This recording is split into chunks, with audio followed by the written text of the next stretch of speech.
বিশ্ব নবী মুহাম্মদ রাসূলুল্লাহ সাল্লাল্লাহু আলাইহি ওয়াসাল্লাম বলে দিয়েছেন, কারণ তোমরা হজ করার জন্য আসছো কাকে খুশি করার জন্য? আল্লাহকে খুশি করার জন্য। হাজার হাজার মাইল রাস্তা অতিক্রম করিয়া তোমরা আল্লাহর ঘরের মধ্যে তোমরা আসছো একমাত্র আল্লাহ তাআলাকে রাজি খুশি করার জন্য। এইখানে তোমরা ঝগড়া ফাসাদ করিও না। যদি ঝগড়া না করিয়া যদি তুমি থাকতে পারো, তুমি অন্যকে গালি না দিয়া যদি তোমার জবানটাকে হেফাজতে রাখতে পারো, অন্যের দিকে চোখ রাঙ্গানি থেকে তোমার জবানকে যদি তুমি হেফাজতে রাখতে পারো, অন্যের কান কথা না শুনিয়া যদি তোমার কানকে হেফাজতে রাখতে পারো, এইভাবে তাকিয়া যদি তুমি হজ করো, আখির জামানার পয়গম্বর বিশ্ব নবী মুহাম্মদ রাসূলুল্লাহ সাল্লাল্লাহু আলাইহি ওয়াসাল্লাম বলে দিয়েছেন, তুমি নিষ্পাপ শিশুর মতো হইয়া বাড়িতে ফিরিয়া যাইবা। সুবহানাল্লাহ।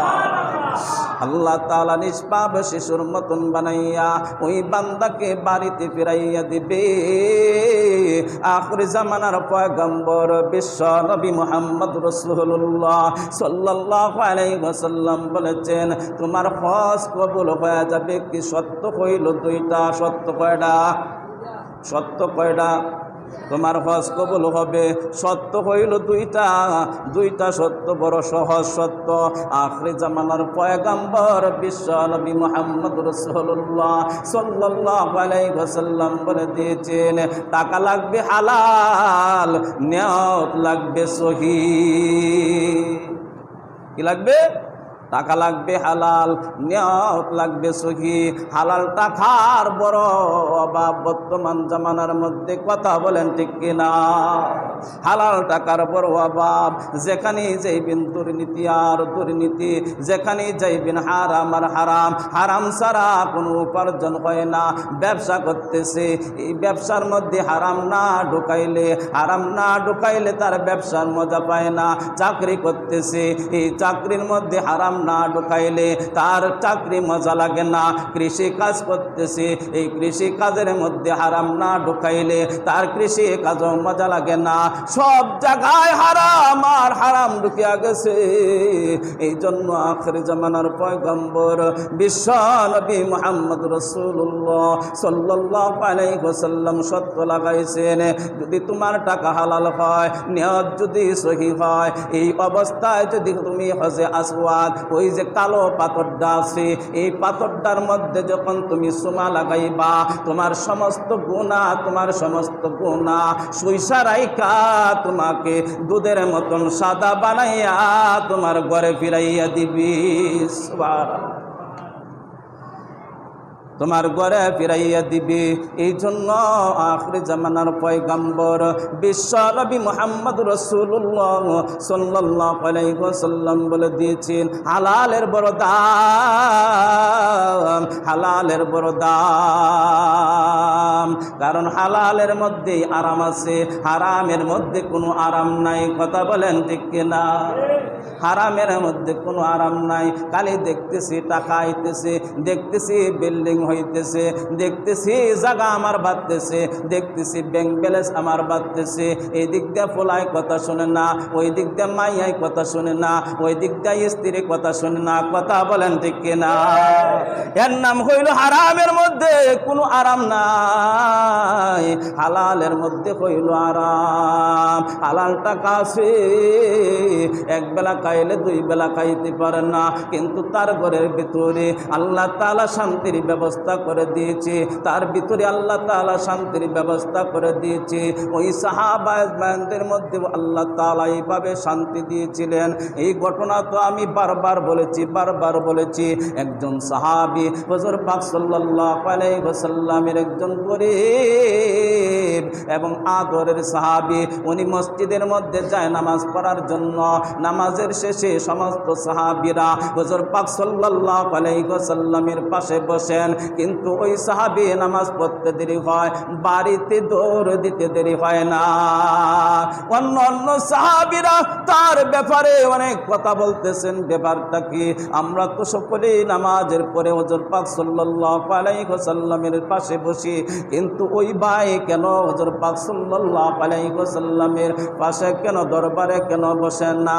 উনি নামাজ শেষ করিয়া আবার দৌড় দিয়ে বাড়িতে কেন যায়? হুজুর পাক সাল্লাল্লাহু আলাইহি ওয়াসাল্লামের কাছে সাহাবায়ে-কেরামরা বললেন, হুজুর পাক সাল্লাল্লাহু আলাইহি ওয়াসাল্লাম দুইজন সাহাবী তার বাড়িতে পাঠাইলেন, যায় দেখো তার বাড়ির কি অবস্থা, কেন তানি চলিয়া যায়, কেন বসে না? ওই সাহাবীরা ওই গরিব সাহাবীকে যায় জিজ্ঞাসা করলেন, ভাই প্রতি নামাজের মধ্যেই দেখি আপনি নামাজ পড়তে দেরি হয়, বাড়িতে আসতে দেরি হয় না, কারণটা কি? এই কথা বলার সাথে সাথে ওই সাহাবীরা চোখের পানি ঝার ঝার করে পড়তেছি আর কান্না করতেছি। ওই ভাইদের সামনে কথা বলতে পারে নাই, ঠোঁটগুলা কাঁপতেছি আর কথা বলতে পারে নাই। ও ভাই কি হয়েছে বলো, আমাদেরকে জানাও কি হয়েছে? তখন ওই সাহাবী বলতেছেন, ভাই ওই যে আমার পরনে যে কাপড়টা আছে, আমরা স্বামী আর স্ত্রীর মধ্যে একটা মাত্র কাপড়। আল্লাহু আকবার।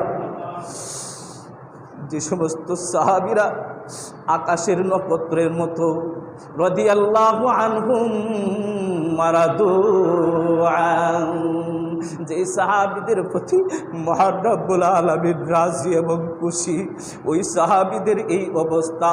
ওই সাহাবী বলতেছেন, আমার একটাই কাপড়, স্বামী আর স্ত্রীর মধ্যে আমার একটাই কাপড়। ওই যে দেখো আমার ঘরের পাশে আমি একটা গর্ত কইরা রাখছি, আমি মসজিদ থেকে আইসা আমি গর্তের ভিতরে ঢুকি আর ওই কাপড়টা আমার স্ত্রীকে দিই। আমার কাপড় স্ত্রী পরিধান কইরা স্ত্রী নামাজ আদায় করে সুবহানাল্লাহ বলি। এই হইল সাহাবীদের হালত। কিন্তু স্বামী আর স্ত্রীর মধ্যে মজার ভালোবাসা ছিল। আমাদের টাকার অভাব নাই, কিন্তু স্বামী আর স্ত্রীর মধ্যে মিলের কোনো বাতাসও নাই। কথা বলেন ঠিক কিনা? কেন নাই? ওই যে হারামের মধ্যে আরাম নাই। হারামের মধ্যে আরাম না থাকার কারণে ঘরে শান্তি নাই, বাইরে শান্তি নাই, রাস্তায় শান্তি নাই, বাজারে শান্তি নাই, হাটে ঘাটে কোনো জায়গায় আজকে শান্তি নাই। কেন শান্তি নাই? আমরা হারামের ভিতরে ঢুইকা গেছি। এই জন্য আখিরি জামানার পয়গম্বর বিশ্ব নবী মুহাম্মদ রাসূলুল্লাহ সাল্লাল্লাহু আলাইহি ওয়াসাল্লাম বলে দিয়েছেন, টাকা লাগবে হালাল। হালাল টাকা দিয়া যখন তুমি হজ করবা, এই হজটা আল্লাহ তাআলার দরবারে কবুল হয়ে যাবে। এই হজ আল্লাহ তাআলার দরবারে কবুল হয়ে যাবে। 2 নাম্বার হইল নিয়ত লাগবে সহিহ। আমরা তো নিয়ত করি হজে যাইতেছি, নামের সাথে আলহাজ লাগাইব। কথা বলেন ঠিক কিনা? নামের সাথে আলহাজ লাগাইব।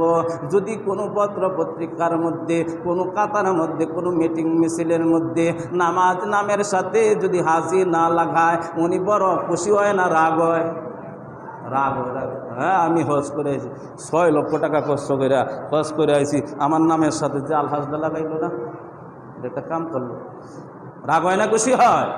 এই জন্য আখিরি জামানার পয়গম্বর বিশ্ব নবী মুহাম্মদ রাসূলুল্লাহ সাল্লাল্লাহু আলাইহি ওয়াসাল্লাম বলে দিয়েছেন, নিয়ত লাগবে সহিহ, নিয়ত লাগবে সহিহ। নিয়ত করবা তুমি একমাত্র কার জন্যে? আল্লাহর জন্য তুমি নিয়ত করবা, আল্লাহ তাআলাকে রাজি এবং খুশি করার জন্য নিয়ত করবা।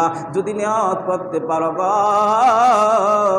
তোমার হজকে আল্লাহ তাআলা কবুল করিয়া দুধের মতন সাদা বানাইয়া তোমাকে বাড়িতে ফিরাইয়া দিবি। আমাদের সকলকে হজ করার তৌফিক দান করুক, আমরা সকলেই বলি আমিন। ওয়া আখিরি দাওয়ানা আলহামদুলিল্লাহি রাব্বিল আলামিন। একটু বসেন, একটু বসেন। কে কথা বলবো? মসজিদের সেক্রেটারি জয়নাল ভাই আপনাদের সামনে অল্প কিছু কথা বলবেন।